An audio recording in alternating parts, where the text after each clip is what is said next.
seconded by Councillor Noble, that the Council of the Township of North Glengarry accepts the agenda of the special joint meeting of councils with Township of South Glengarry on Thursday, February 25th, 2021. All those in favor? Motion is carried. Thank you. Okay, thank you. I have a motion moved by Sam McDonnell, second by Lyle Warden. Be resolved that the special meeting of the Township of South Glengarry now be opened at 6:32 p.m. All in favor of the motion? Motion's carried. Thank you.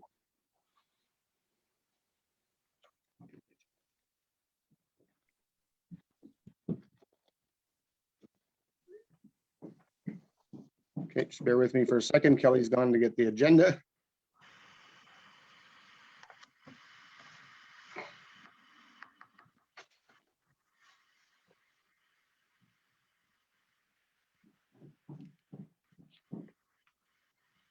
Oh my God, is this what it's going to be like when we amalgamate? Yeah, you won't be around to know, so it doesn't matter.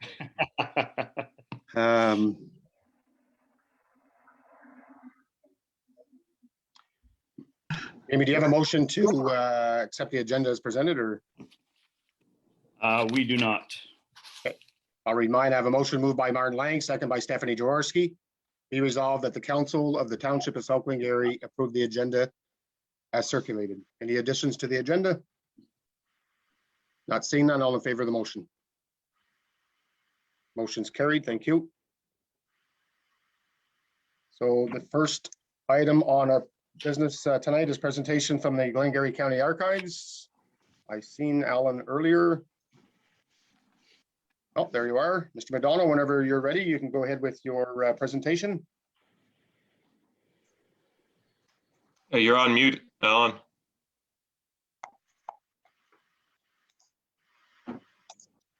Better? Better. Well, thank you, Mr. Mayor and members of both councils for this opportunity to make this presentation. I do so under somewhat unusual circumstances, for never before have I come before you without a request. This is new ground this evening. I wanted to take you through, though, what I consider to be the remarkable transformation of one of Glengarry's oldest buildings to become the permanent home of the archives.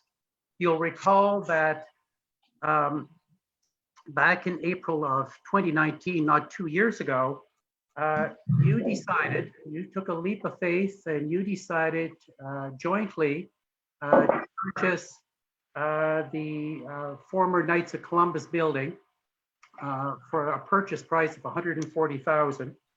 Now, given it was Alexandria's oldest building, you would think, well, it represented a perfect marriage of the built heritage and our documentary heritage. But if you take a look at the before on slide 3, this was a building that really and quite frankly was nothing to look at.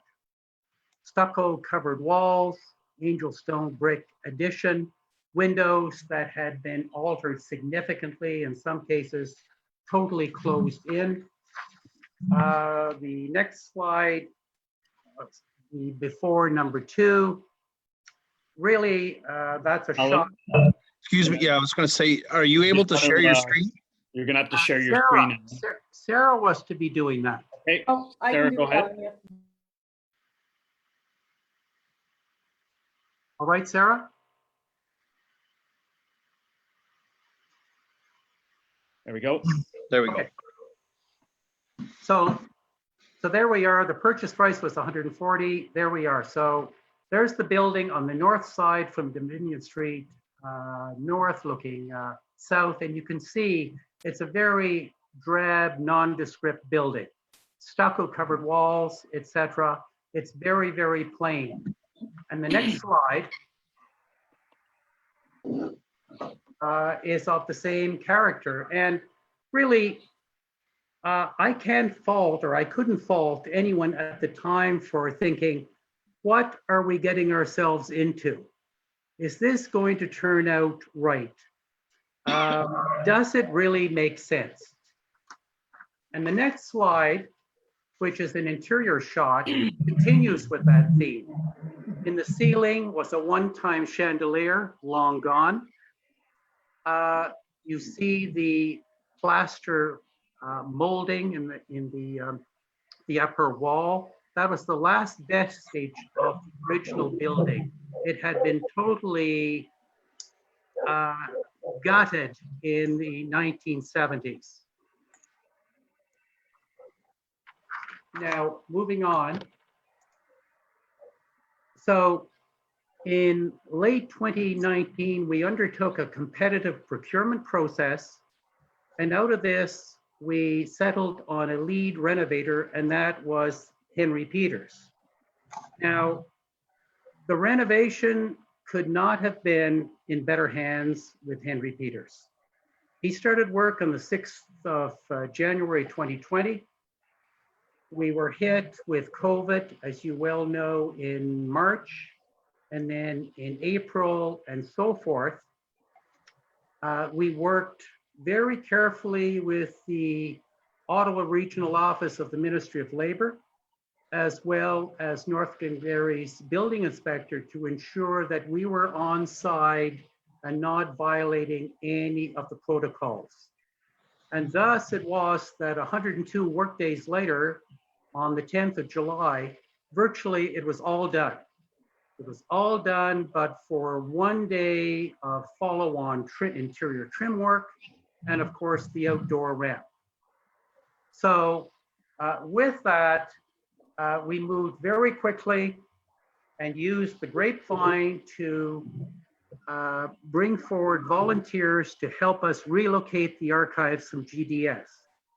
That was accomplished, all of the heavy lifting, within a week. Lock, stock, and barrel, records, shelving, tables, equipment, the whole lot was removed, and Councillor Manley should be recognized for his role in this. But the entire thing was done in 1 week. We had everything over to the new building. And then, of course, in December, the ramp and the handrails went in. That was the end of the project. On to the next slide. I wanted to show you and bring you back to your visit in March. You'll recall that visit where it looked a bit like a war zone. This image is off the first floor, and it shows the impact of the building code in terms of floor load. So LVL joists had to go in at 16-inch centers, and a second interior wall had to go in to manage the floor load, and that had to be replicated in the basement as well. The outcome, though, is what you see. 2,800 square feet of stone that was sandblasted and repointed stone by stone. 23 windows that were replaced with fixed grill windows. Solid pine, 2,600 square feet of solid pine board and batten, and a steel roof. Now, on to the next slide, which shows the rear of the building, which at one point in time was the front of the building. Now, I have to say that in an earlier guise, when I worked for the province, I had an opportunity to travel about and visit local archives at the county level. And I can assure you that this building, our building, does not hold a backseat to any of them. You can go to Huron or Oxford or Simcoe or any of the other counties, and you're not going to find a building that surpasses this in exquisite beauty. And now it's an asset. It's an asset with a value that's quite significant, not only in terms of the property itself and the building and what has been done to it, but also the value of its holdings. It easily exceeds $1.5 million conservatively. On to the next slide. Well, the public experience is an important one. And this is the public research room looking west. And you'll see the detailing that has gone on around the windows, which I'll come to a little later on. And you'll see a beautiful butternut table, 14 by 4 in size, that was made and donated to us by a local craftsman. I cite this because it's one of many examples of members of our community that have come forward, not only with their time, but their expertise and their services to help us with the project. They will be recognized not this evening, but more appropriately when we have our official opening. I have to say as well that the public research room is one where we added some extras. Nowhere else in the building will you find this kind of fanciness, because everywhere else is off limits and is simply for storage, and it's a bare bones approach. The next slide, looking to the other part of the research room. And the research room, I have to say, is 1,300 square feet. It's more than adequate to accommodate members of our community who want to come in and do research, and for other possible events as well. That window to the right, below our brand, Your History is Here, that has an interesting story. That was discovered, Henry discovered it in an exterior wall, which had been closed in from the outside. And this is probably one of the oldest parts of the building. And we decided an old double hung window to reclaim it and use it as a view into some of our records. And on to the next.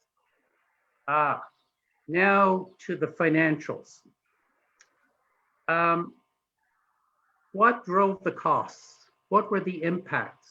I would say there were two factors that were in play.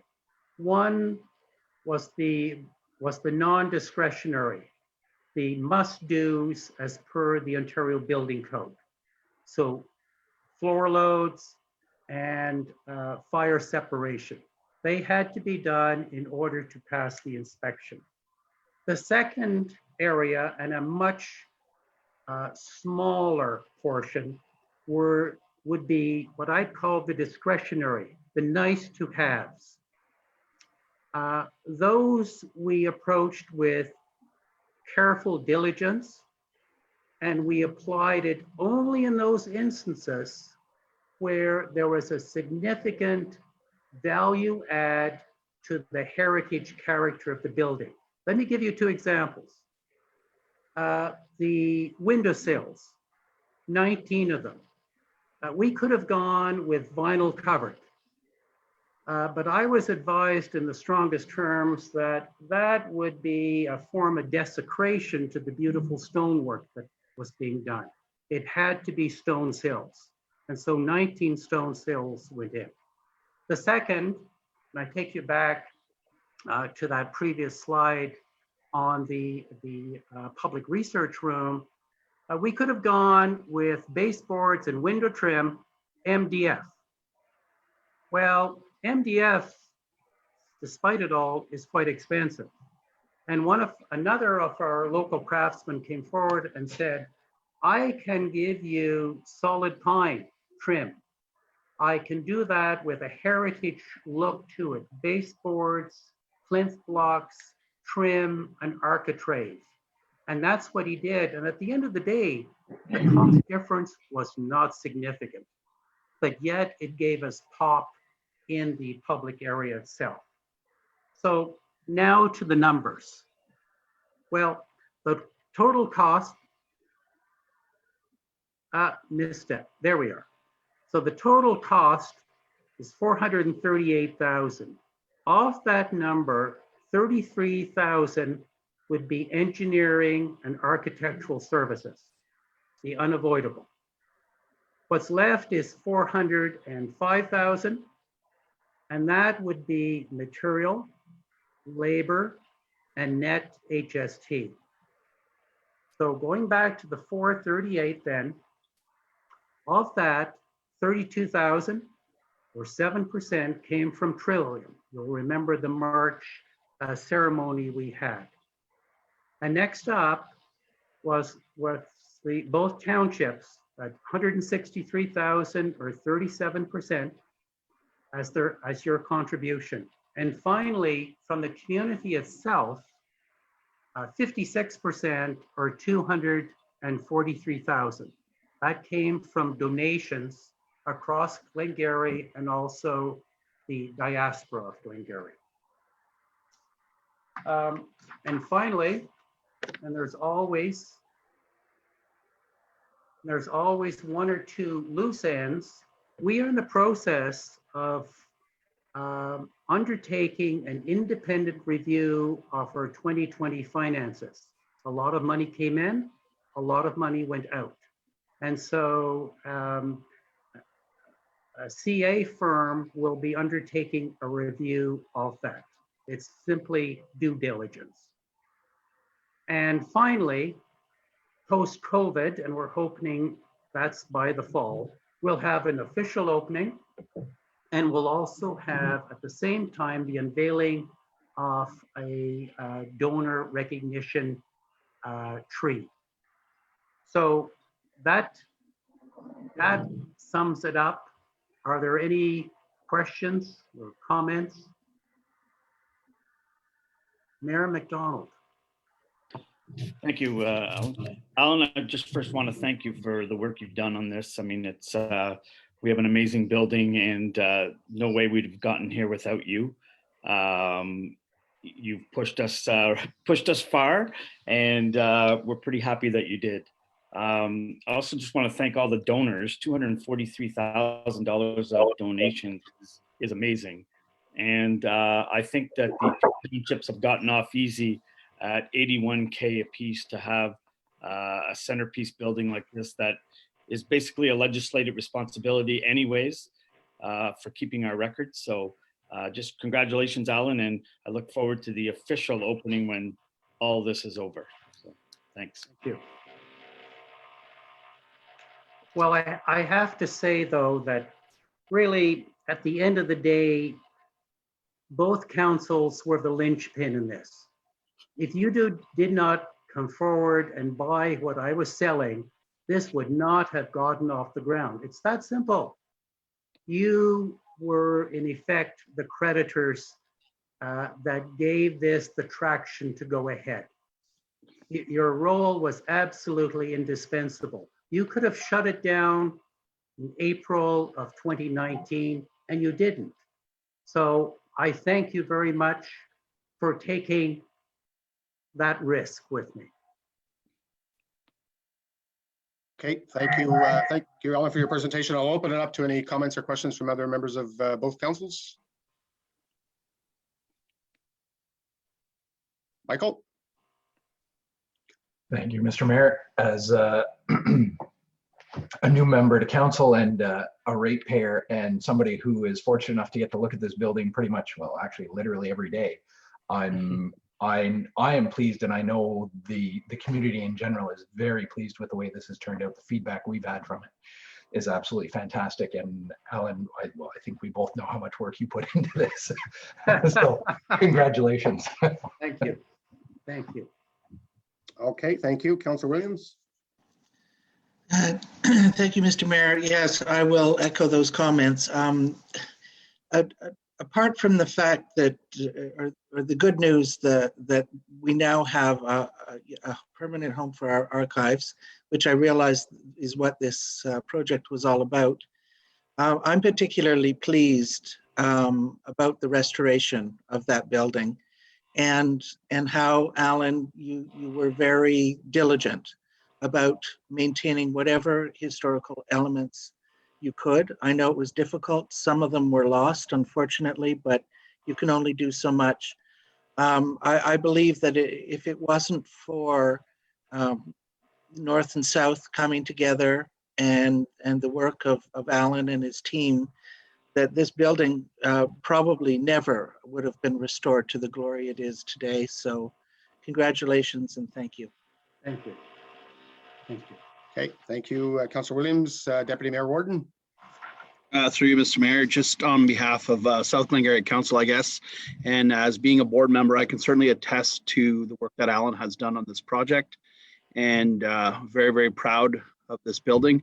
And I think generations from now, they'll look back and appreciate the work that was done and be able to have a safe place for all of our records. So thank you, Alan. I appreciate it. Thank you. There were a lot of volunteers. There were a lot of folks that participated in this. And that, of course, gives a certain degree of credibility and strength to an enterprise like this. If you don't have the community behind it, if you don't have the elected representatives of the community behind it, it's just not going to happen. You can be a voice in the wilderness, but it's just not going to take off. So thank you, folks. Okay, thank you. I believe Councillor Noble. Go ahead. Thank you, Mr. Other Mayor. Alan, I just wondered, are you able to take things at this time? Do you want people to start going through their attics and getting you some old items? Do you want to just hang low for a bit and enjoy the chats, the fact that you have a slow period to get everything set up? Councillor Noble, did I pay you for this question? Exactly. I am focused on, among other things, two things right now. One is an audit of the collection just to make sure I haven't screwed anything up. But the second is I am actively pursuing at this time acquisitions from the community. So that has been coming in. I'll give you one example. I'm partnering with the Cornwall Museum. They received the photo archives of the standard freeholder, 250,000 negatives. There is a goodly portion of that lot that relates to South Glengarry. And so I'm working with them to ensure that those images are preserved in Alexandria, in Glengarry. So that's something that I'm pursuing at the present. Okay. Okay, thank you. And Councillor Masia. Yeah, just want to echo Councillor Madden comments on how hard that Alan worked on this project. He was there pretty much every day since we bought that building. And I had to deal with him a few times too. And believe me, he was not a man to take, I'll do it tomorrow too kindly. So, and then also Alan, maybe just maybe present or just give a short description of what we already have in the archives and the value. Like we had a board meeting last week, and I think people would be impressed on the dollar figure that we do have presently in the archives. Well, in an earlier guise, I was an appraiser of historical material for tax purposes, tax credit purposes. And so I've done a global appraisal of the collection. And in my estimation, it is worth $750,000 right now.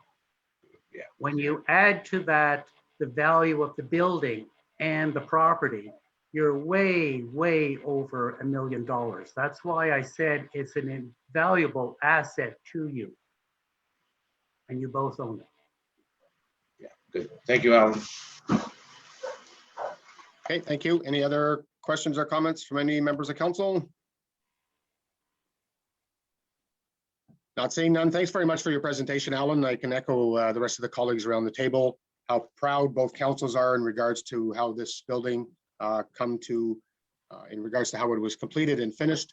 And we certainly thank you and your team behind you and all the volunteers in regards to making sure it came out the way it did. We're very proud, and I think our communities can be very proud, and anybody traveling to Alexandria to look at the archives building will be very impressed in regards to the way the building looks. So to you and your staff and your team and your volunteers, thank you very much for what you've done and for continuing doing for the archives building in Alexandria. Thank you, Mayor Provo. Good night. Thank you. Good night. Okay, the second thing on the agenda is the report on the Glengarry Sports Palace. I believe Anne Leduc is with us. Good evening, Anne. Good evening, Mr. Mayor. It's my pleasure to bring to you a report on the Glengarry Sports Palace. Actually, everything that's occurred since the signature of the agreement between North and South Glengarry, so over the last 16 months. Under administration, the items are actually listed alphabetically, not of order of importance. So the first thing I wanted to speak to was the contract at the canteen. As you know, the Glengarry Sports Palace was greatly impacted by COVID, and our contract at the canteen operated externally was terminated due to the fact that it just wasn't viable to offer that type of a service. We also had a condenser failure that occurred early in December.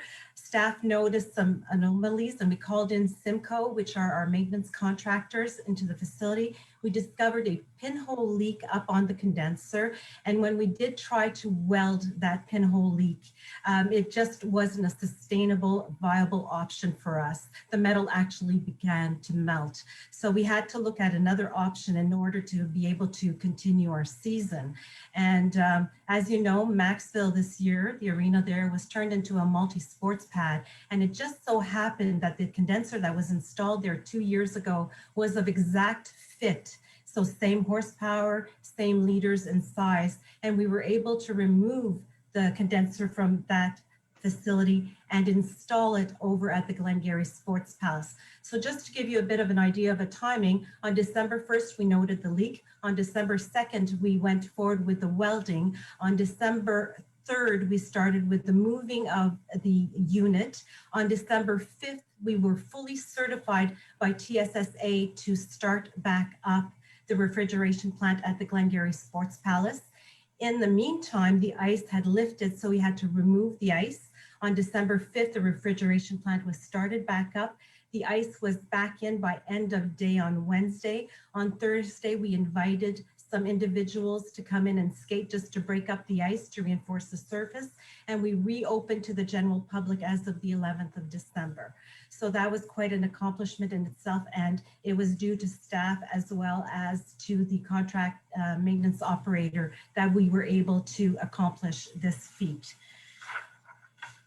The next item is COVID, disinfection and sanitation procedures. As you know, as well as in Charlan, we've been working really closely with the Eastern Ontario Health Unit to ensure that our facilities meet all the regulations and requirement in respect to COVID. So we've worked with our different minor hockey associations and our user groups to ensure that the flow through in our facilities met their needs. So we actually had gone through as staff, determined what we thought would best work for us, and afterwards presented that plan to those associations. And we fine-tuned that plan so that this would work well for all of the users. The goal of having these types of plans in place is, of course, to ensure the safety of the users of the facilities as well as of staff. Council knows that we applied for the Invest in Canada Infrastructure Program grant for the Glengarry Sports Palace. That grant was put in place, or actually filed in place, back in November 2019. And we're waiting to hear back on if we are successful or not. In the meantime, North Glengarry Council has approved that we go forward with the removal and reinstatement of the arena slab, no matter what the outcome of the grant. And to ensure that this is done successfully, in the 2020 capital budget, Council approved $100,000 to go towards engineering plans. And they also approved $250,000 to be accumulated over a 2-year period as part of the reserve towards the slab. So we are happy to report that we have awarded the engineering design services to Barry Bryan and Associates. This firm has extensive experience with the replacement of refrigeration slabs. And as a matter of fact, in their submission, They indicated experience with over 50 different arenas over the last 5 years. So we're pleased to be working with them. We've actually already met with them, and we have a walkthrough of the facility planned for next week. We expect construction to start in the summer 2021, and the arena should be back operational for the ice season of 2022-2023. Our ice allocation contracts went out as of October 2020, when we were able to come out of lockdown.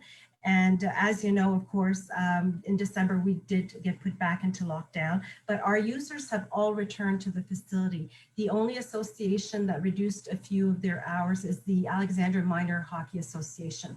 But we were pleased because initially when the lockdown did occur, a lot of the groups were a little bit concerned if they were going to be able to pick up. But as time went on, they all showed interest in coming back to the facility. So we were happy to open our doors to them on February 16th. We proceeded with a life cycle analysis of our refrigeration assets, and that is going to serve us well as part of our asset management plan moving forward.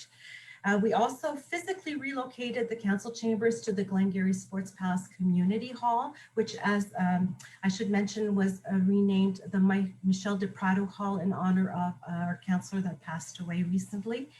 And it was working well until we received the recommendation from the Eastern Ontario Health Unit not to hold our council meetings in person and to go back to a virtual platform. Our rental fees were adjusted as part of our regular administrative review, and they were approved by council just prior to issuing the ice rental contracts. The rental fees are actually included as part of the attachment to the report.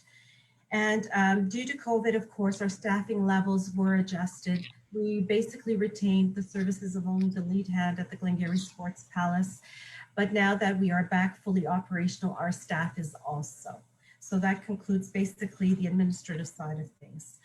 For events and activities, of course, they are few and far between, though I must say that we are starting to see a take up in our facilities. We have a vaccination campaign that's going to be occurring next week with the Eastern Ontario Health Unit to vaccinate frontline workers that weren't able to be vaccinated in their own workplace. We also are speaking with other different groups that are looking at using the facility, the community hall. But one of the events and activities that we were very fortunate to hold between 2016 and 2019 was a Little Sense program. And that was done in partnership with the Alexandria Minor Hockey Association, as well as the Glengarry Girls Minor Hockey Association. Unfortunately, the senators decided to morph that program into a very different format that didn't quite work out for the minor hockey associations and would have been quite costly compared to the program that we had been offering in the past. Our program usually ran between $130 to $140 for a 10-week session, and that included all of the equipment. And their proposed program was going to run close to $300 for the same 10-week session. So after discussing with the minor hockey associations, we went back to the foundation and let them know that we wouldn't be able to partake in this project. What they did is, due to the timing of our programming, our proposed programming, they allowed us to be the last Little Sense program to be given. So we were able to offer that at a cost of $145 to the community. It was full. We had 45 youth participate in that program. And as much as we are sad to see it go, we had been working with our minor hockey associations to ourselves offer this type of a program internally. Unfortunately, due to COVID, that was postponed. But hopefully, when things start coming back to a more normal way of playing, where kids are able to play against each other and not just do skills and development, we're hoping that we're going to be able to reintroduce this program. We also host the summer camp program. The attendees come to the Glengarry Sports Palace once a week. And that has been especially important during this COVID environment because it offers lots of room for the individuals to socially distance and still maintain good physical activities. So the the Cornwall and SDG Boys and Girls Club are coming back again to Island Park for their summer camp, and they will again be using our facilities, most likely the community hall upstairs because the arena slab will be under construction at that time, but we'll look at offering them a way that they can continue to do their activities safely. We also have been hosting yoga programming, and they are usually held in the fall, winter, and spring. They have been morphed over to a Zoom platform during lockdown, and we are now offering an in-person up to 10 individuals in attendance. But we continued to offer the Zoom platform. And I actually brought a report to this at our last council meeting. We had individuals initially that were a little bit wary of working, doing their yoga programming off of a Zoom platform that have now adopted it. They find that walking 30 seconds from the kitchen table to the yoga mat works really well for them. As part of maintenance, there's an extensive table that speaks to every large maintenance project, as well as some of the repairs that have occurred at the Glengarry Sports Palace since October 2019. Some of these are the condenser water tank. We've had door replacements that had to be done.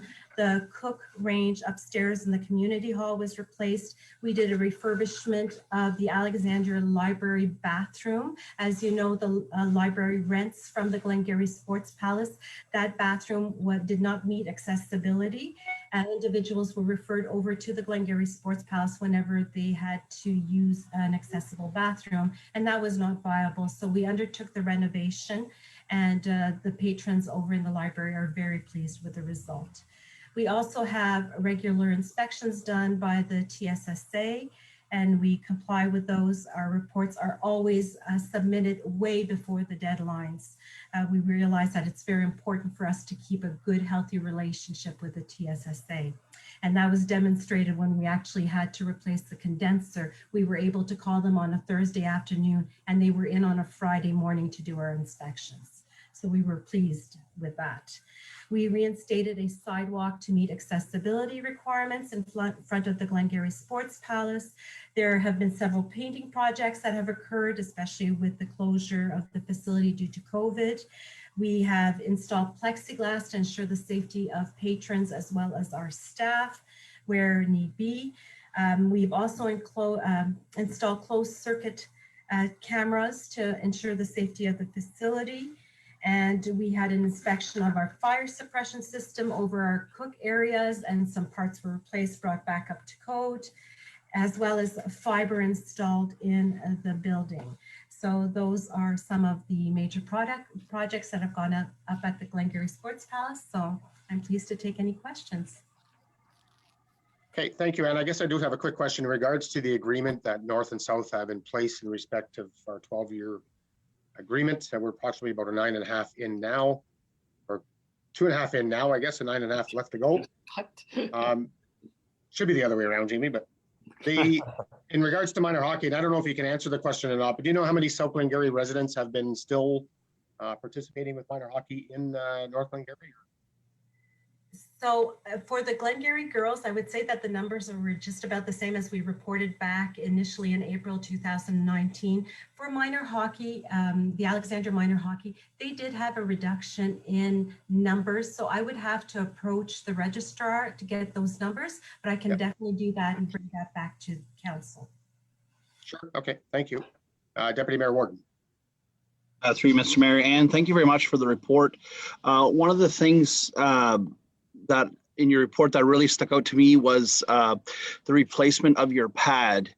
And I was kind of surprised that it's going to take that long. So I would say to our staff, if we could reach out to you guys to see if there's anything that we can do during your season off to, you know, if we have some ice time available, let it, you know, just communicate with your staff to, you know, potentially fill in the gap, because it will put pressure on your sports program. So part of this meeting was, you know, what we could do to help each other. So hopefully maybe there's something that could happen there, because I'm kind of shocked that it's going to take that long to do. So through you, Mr. Mayor, Thank you, Councillor Warden. That's a very good point. So the reason that we decided to close the arena was we have, due to COVID, brought all of our user groups in at the Glengarry Sports Palace. So if we have similar conditions, we definitely will be able to meet all of our ice requests. Now, if return to play fully opens up, definitely we'll be working with our users and we will direct overflow to other facilities. So for sure, Charlene will hear from us. But the reason that we did go look at that full year closure is that we are not expecting it to take 1 year, but we investigated the best way to do the arena slab replacement. And we've spoken with several arenas that have done this type of work.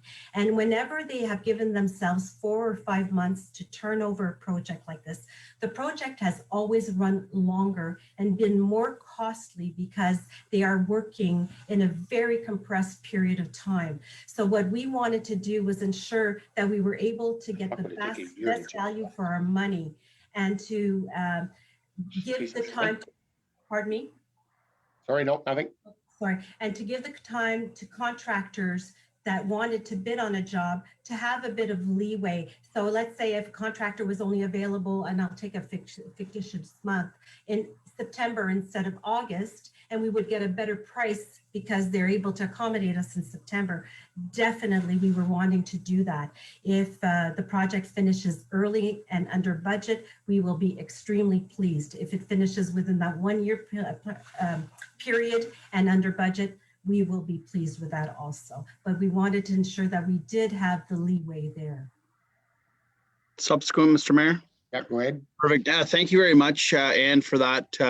I think that definitely gives food for thought because we ourselves are putting money aside to do the same thing. And it's recreation is not my area of specialty, so I think I appreciate the report and its detail. So thank you very much.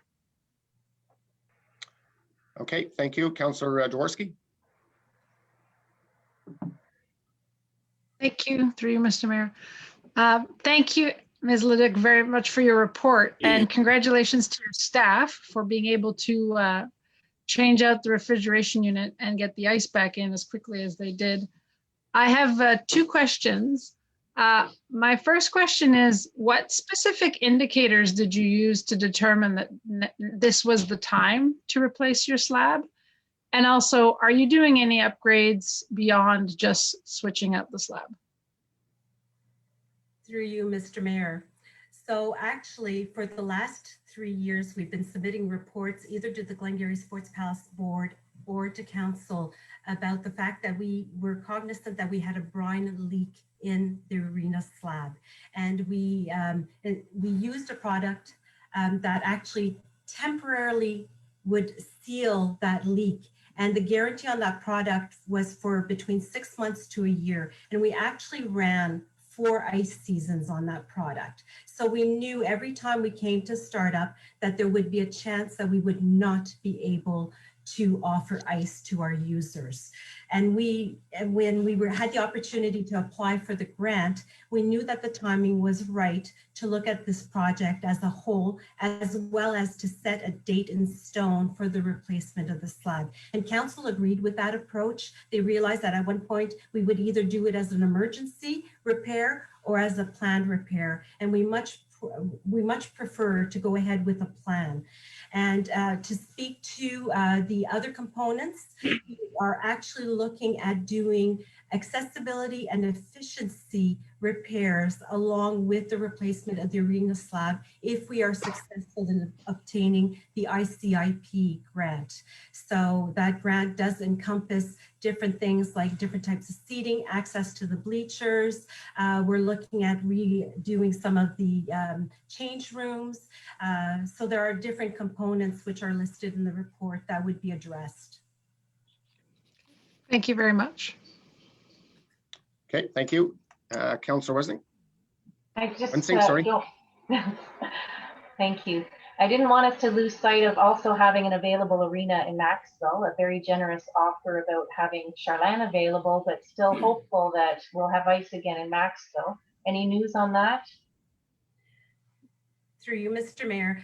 So we were supposed to bring back a report to the last committee of the whole. And as indicated in that report, we were waiting on one last component from one of our suppliers.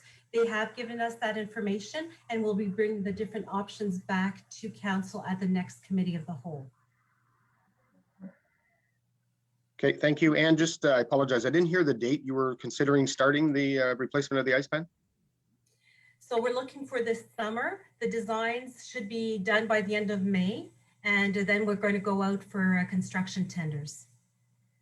Okay, maybe it's just we can have communication between both municipalities, only I'm just not sure if both municipalities should be down of both ice surfaces. If we're both replacing our ice pads, I would recommend that we try and offset them so that we're not doing them at the same time, if that's possible. But I guess that's something we can work on, because if both, you know, Glengarry Sports Palace and Charlan are, neither one of them have ice, the only one we can turn to would be Maxwell in our both communities. So something we might want to work and offset each one. But Thank you, Mr. Okay. Mayor. thank you. Is there any other comments or questions in regards to the presentation on the Glengarry Sports Palace? Not seeing none. Thanks for the update, Ann. We appreciate it. Good to see you. Thank you. Okay, the next thing on the agenda is our shared services. I would presume and believe that most of it's all to do with roads. So is Ewan on?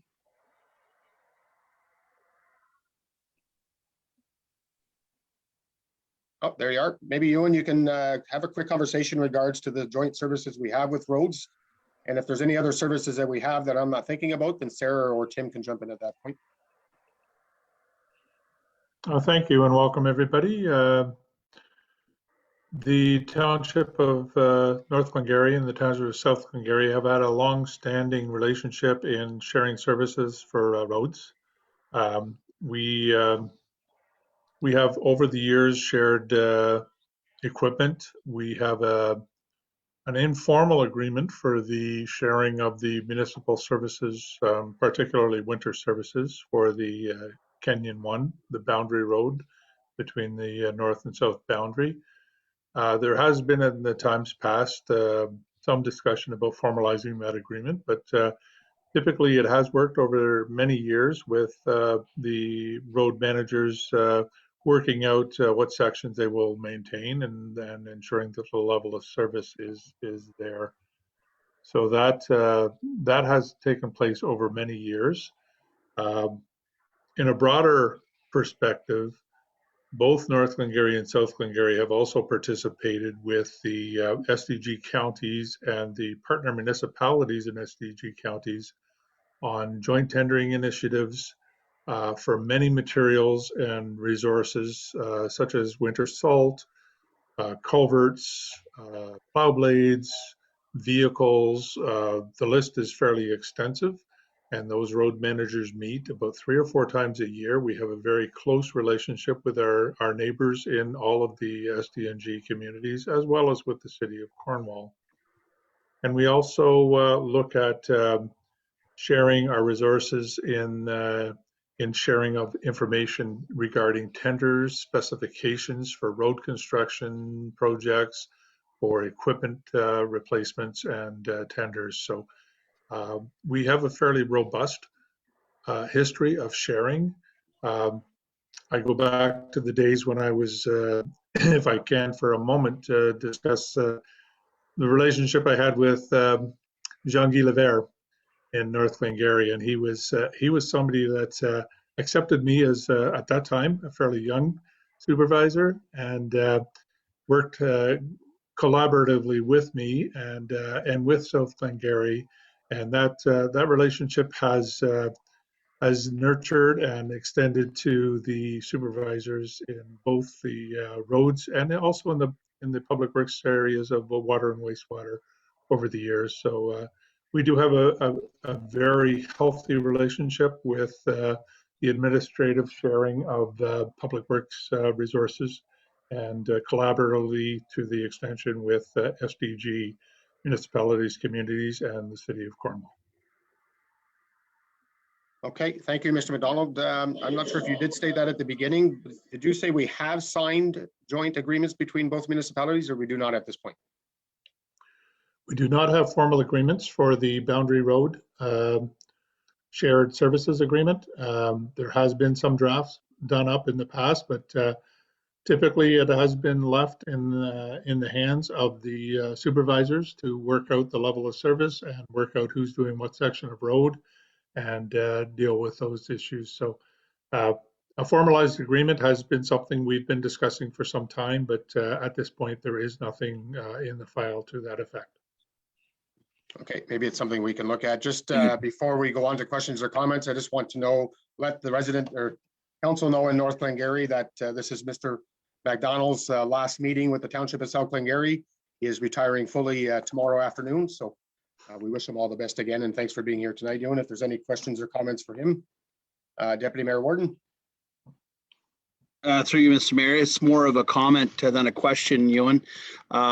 I personally would like to see if it's possible that staff could get some sort of formal shared service agreement on paper, mainly for the reason of integrating it into our asset management plan, so that the north and the south are on the same page when it comes to that we're ready to put the same amount of dollars at the same time and kind of bake it into a 10-year, like we have a 10-year plan, I believe, for our tar and chip, for example, and stuff like that. So I think getting something formal, I think, would be probably helpful to both municipalities, and then it's integrated into the asset management plan. So thank you. Okay, thank you, Ewan. Yeah, thank you, Deputy Mayor Warden, and through you, Mr. Mayors. That is a good idea. I think the days of handshake agreements, although they were firm and we worked through those over the years, I think to have the formal agreements on paper would be very beneficial. And I might also add too that in the water and wastewater area, I know Dean McDonald has been very good to contact South Glengarry. I know we did have some staffing issues some time ago when we were replacing some retirees and having a difficult time. And North Glengarry through Dean came to the plate and said, listen, if you need some help with anything, just let us know. We're a phone call away. So that's the relationship we've always had in Public Works right across the board. But as per Deputy Mayor Warden's comments, and I think probably agreed to around the table, the day to formalize some of those agreements is in place, but we also know that we will also go beyond those agreements when there's a need that presents itself. Okay, thank you. Councillor Manley, please. Yeah, just to echo Deputy Mayor Warden's comments or whatever, I agree wholeheartedly that we should probably have something in writing. So thank you, Ewan, and congratulations on your retirement. Okay, is there any other comments or questions in regards to the joint services on the roads side of it? Okay, Councillor Madden. Thank you, Mr. Mayor. Just a comment, and congratulations. It's been a pleasure, the work that we've done together. All the best. I'm sure you'll have several things to keep you busy. Thank you very much. Unfortunately, the pipe ban won't be one of them for the foreseeable future. Okay, thank you. If there's nothing else on the road side of it, our CEO, Mr. Mills, has some comments or questions in regards to joint services on the CEO side of it, I guess. So go ahead, Tim. Thank you very much, Mr. Mayor, through you. Just for to let both councils know that in the past few months, the CEOs and the lower tiers have been meeting regularly about a number of things. For example, late in the fall, we had a leadership training online through Cunningham Swan with approximately 70 to 80 staff, middle managers and upper management, that was organized, and it resulted in not only some good training, but some collaboration. And it also included staff from the St. Lawrence Parks Commission. There are a number of things that are not just consistent or that we work together on with the North and the South, but also across the counties. We've had the challenges with COVID-19, and we've accessed some help from the counties through emergency planning and health and safety. Our budgets, we've all had our challenges with budgets the last year, and If we can share services or share tenders or whatever, I think it's a good idea. At the upper tier, certainly CAO Huskinson and I have talked about services like engineering and planning and IT. And I know we've had also challenges, and what you're doing right now in the north, when you have staff, you have to replace. It's been a real challenge to find qualified staff or even staff that are willing to pick up and move from where they are. Price of housing, their kids are in school, they don't want to take the risk to go to another municipality. So just to let everyone know, certainly Sarah and I talk on a regular basis about what we have in common from north and in the north and the south, but also we're trying to engage the counties a lot more. I know the next item where we're talking about communications and economic development. We've been doing a lot there recently in conversation with Todd Lyhu as well on the communication side. So it's more a comment than anything, but it might open up some dialogue here, some more questions from both councils on what I've brought up here. Thank you. Okay, thank you, CEO Mr. Mills. Any comments or questions from either members of council in regards to any of the joint services that we have between both municipalities? Councillor Jaworski. Thank you, through you, Mr. Mayor. Just a very general comment, just that I want to support, any work that our staff, mutual staffs are doing to work together to try to find efficiencies where, we can provide better services to our customers and, in a more efficient manner. So I just wanted to express my support to that kind of work going forward, and that they be creative and continue to keep looking for those opportunities. Thank you. Okay, thank you. Any other comments or questions?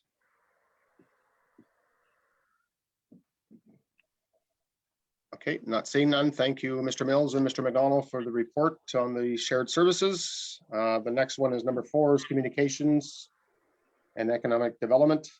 I personally asked to have that one added, and I'm going to go towards more of the economic side and maybe more of the tourism side.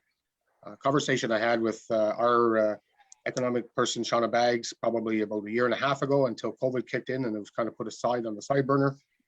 But I think between both municipalities, we have a lot of opportunities where I look at other counties. If you go to another county, they have, wine tours, different types of tours in regards to their municipality or the counties as a whole.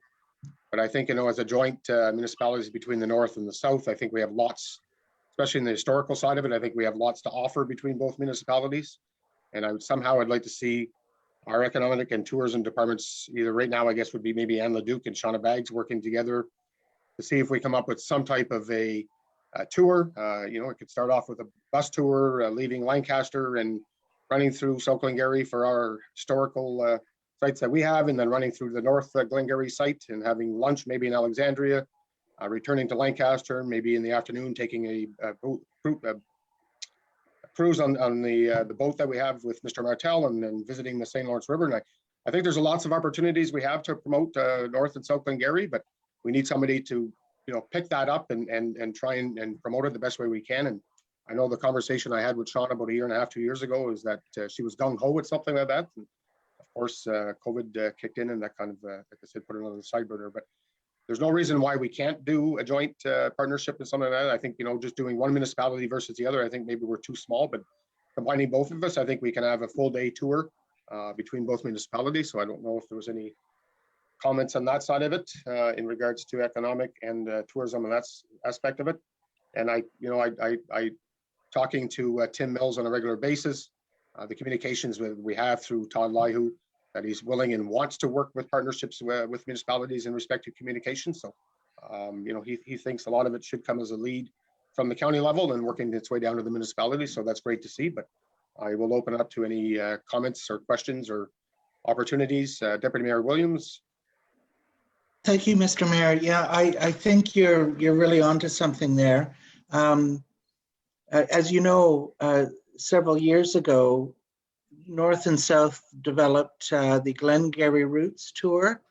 And it's an actual map that has been produced and I believe reproduced. But we've never actually used it, I think, to its actual potential as a real, tool for tourism in particular.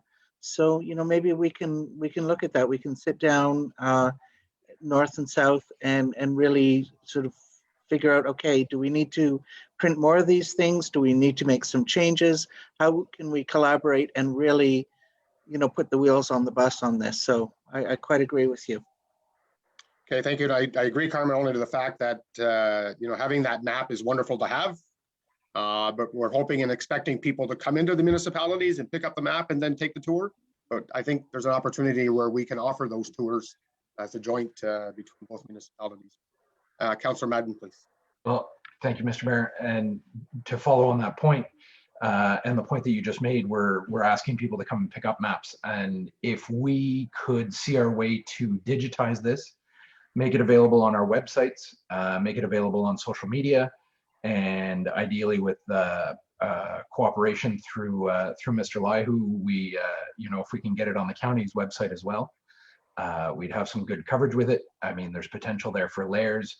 So you can do the historical aspect of it. You can do a wine and beer, cider layer to it. You can do a restaurant layer to it. There's all kinds of different things we can do with that. And I think the time to digitize it and to get on with some technology would serve both of our municipalities quite well. I think we're both very well placed to really develop some tourism in the near future when things open up, as it were. Thank you. Okay, good comments. Thank you, Councillor Madden. Mrs. Leduc, you had a comment? Through you, Mr. Mayor. So as a matter of fact, Shauna and I were both, we had a conversation today and we were discussing our collaborative efforts that we have. We do have a branding campaign that occurs every year. And we have used the Glengarry Routes map as a way to promote our municipalities. And I would just like to point out that we do have the map as a digital version and it is available on both websites. But more importantly, not this past summer due to COVID, but the summer before, the members of the Arts, Culture and Heritage Committee approved doing a Glengarry Routes bus tour. And that was done in conjunction with Via Rail. And it was a small but very successful tour. It was the pilot and we saw that it would work. And we had planned to do the same thing again in the summer of 2020. But of course that was cut down due to COVID. But these are definitely wonderful projects that we look forward to taking back up again with South Glengarry. Thank you. Thank you, Anne. I think it's just an opportunity, in my vision, is just an opportunity where we can offer those more on a regular basis, and then maybe instead of just once or twice a year. I think there's opportunities where we can start drawing people from other counties and other areas of the province, or even outside of the province, to come and say, you know what, Glengarry does have a lot to offer. Let's go visit it. Let's take the bus tour. Let's have lunch in Alexandria. Let's do the boat tour to visit the St. Lawrence. I think there's opportunities. We always leave our communities and go to other municipalities or go to other counties. And the first thing we do is we end up on their bus tours to go to, to their wine festivals or whatever they have to offer. So I think we have that opportunity here between both municipalities, and I would like to see that, come to life more often than maybe just once a year, if that's possible. But I know between you and Shauna, he's worked extremely hard to get that going, but I just wanted to see something more active on a regular basis. If we can try that, I mean, it might be 10 people on a bus tour at a time, and hopefully over a period of time, it grows to 20 and 50, and then whatever the bus can hold at that point. I think there's great opportunities out there. Okay, is there any other questions or comments? Councillor Noble? Thank you, Mr. Mayor. There is a few many aspects to this, and I know from listening to Mayor Clement a few times, PEC isn't the only place where you can go and do things.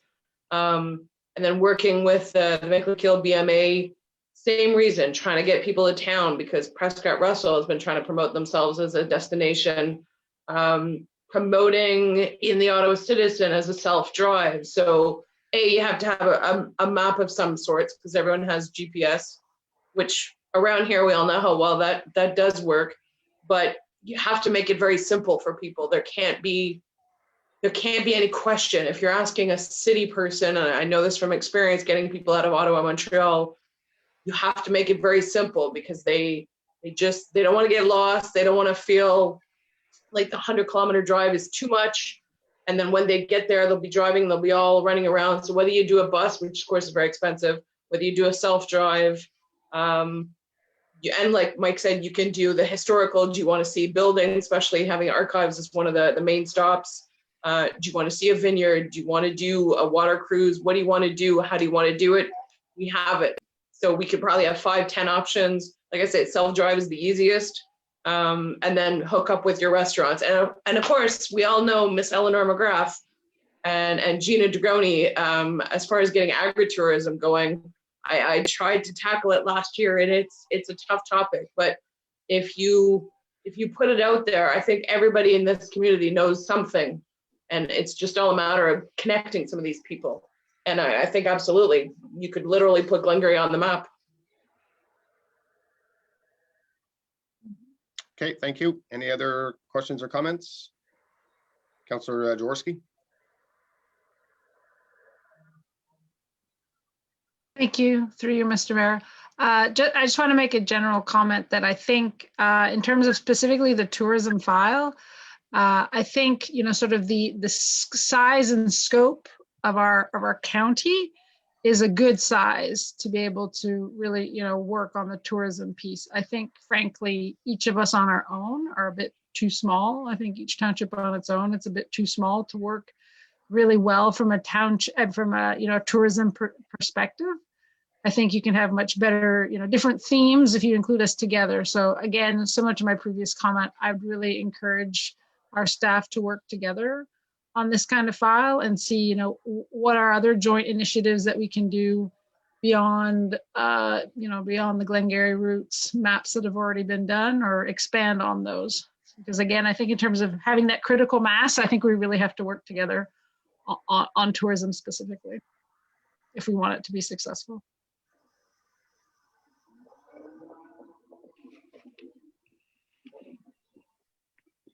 Okay, thank you. Is there any other comments or questions from other members of council?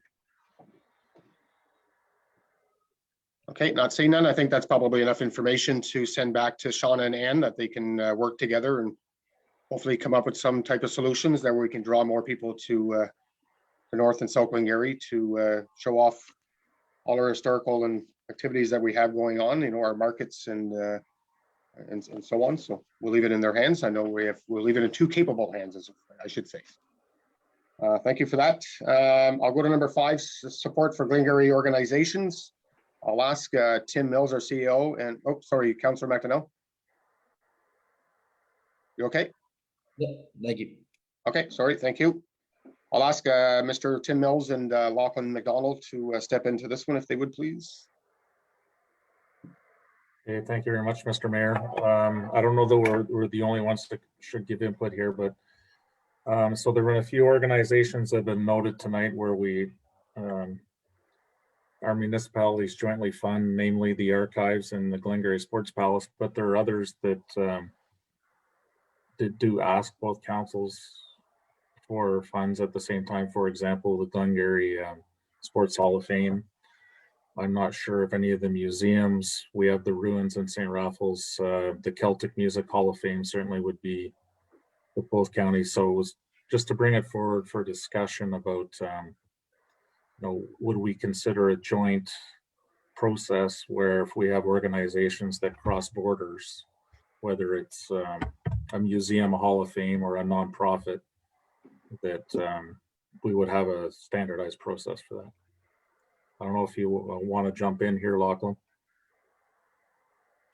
Sure, yes. The hard thing about being from Glengarry is that we have a lot of the start of English speaking Canada, and we have such a small population to fund it. So if we identify those structures or those parts of history we want to fund, I think together we are stronger than apart. It kind of ties into that economic development / heritage routes. We do have that shared start of English speaking Canada, and we don't have that population of all of English speaking Canada, but we have this burden, a wonderful burden that Alan talked about earlier, but it is a financial constraint. So if we can work together on those projects, I think we can achieve a lot more. And we do have like the Glengarry Sports Palace we have supported in the past, the Hall of Fame, the Glengarry Highland Games, the archives. Those are all facilities that we help fund or groups that we help fund. And I think if we take a together approach on this, there's a great opportunity to do it. Take this. Okay, thank you. I think that's a great initiative, only to the fact that, you know, it saves a lot of people a lot of time instead of running from both municipalities to try and get funding from both. So if we would have a plan together, it would save time for the municipalities also. If we had a joint agreement in regards to our funding, I think that would be a great asset to both municipalities. I think Councillor McDonnell, you had your hand up this time. Through you, Mr. Mayor, I brought this up to yourself and Mr. Mills, just based on more that my concern was that we're both townships, I know we're compensating each of our great organizations and groups in the county as a whole, but I just wanted to be sure that they were funded fairly. I'll be honest, I personally don't know what kind of funding or compensation the Glengarry Sports Hall of Fame receives, but I know we give the Celtic Music Hall of Fame. So it was more of a, I guess for myself as an information point, just to know what I guess each group and facility is being provided overall, and just to be sure they're all being fairly compensated and equally compensated. And I do like the approach that Mr. McDonald and Mr. Mills brought up, where maybe we could pool some funds together, whether it's increasing or bringing some others up to a level we decide is fair and adequate to help these organizations, especially after COVID. Okay, yeah, thank you, Mr. McDonald. Do you have those numbers with you in regards to what either our municipality, or I'm not sure if you have both municipalities, with respect to what we do fund, what Councillor McDonnell's asking? Yes, so do you want historical data? We can go back to 2005, or I can just do the ongoing information. I think just the ongoing would be fine. Okay, so excuse me, I'll just move it so I don't start there anyway. I'm looking away from you here. So the Sports Palace, we have that agreement for, as you said, 9.5 more years. That's 50,000. The county archives, I think both municipalities contribute 21,000 to that. And then we have we support the Highland Games anywhere from $2,000 to $4,000 per year, and the Glengarry Sports Hall of Fame $1,000 to $4,000 a year. Recently, we've had a lot more coming at 4,000, and I can't speak specifically to what North Glengarry is funding and if any of our local organizations. Okay, thank you, Mr. McDonald. Or Mr. McDonald, the water tower behind you was very nice, but I didn't realize you moved to Maxwell. Councillor Manley, please. Just to follow up with Lachlan, I think we're fairly even as far as the Highland Games go. I think we sort of match we each do one of the dinner or one of the days or whatever. As far as the Sports Hall of Fame, we have a community grant program in North Glengarry that the Sports Hall of Fame has tapped into on several occasions, and that has an upside of $3,500 each year for various things. So that's what I know about the sort of what North Glengarry is doing with those two organizations. Okay, thank you, Mayor McDonald. So maybe we could just have our two CAOs maybe come back with a report to both councils on what we are jointly funding, and maybe that'll start the discussions at our council. Again, as Councillor Manley said, that we do fund through the community grants program.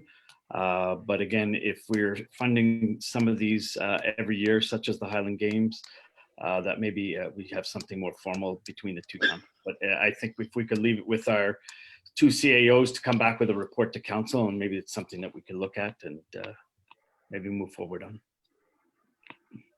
Yep, thanks very much for that. Any other questions or comments?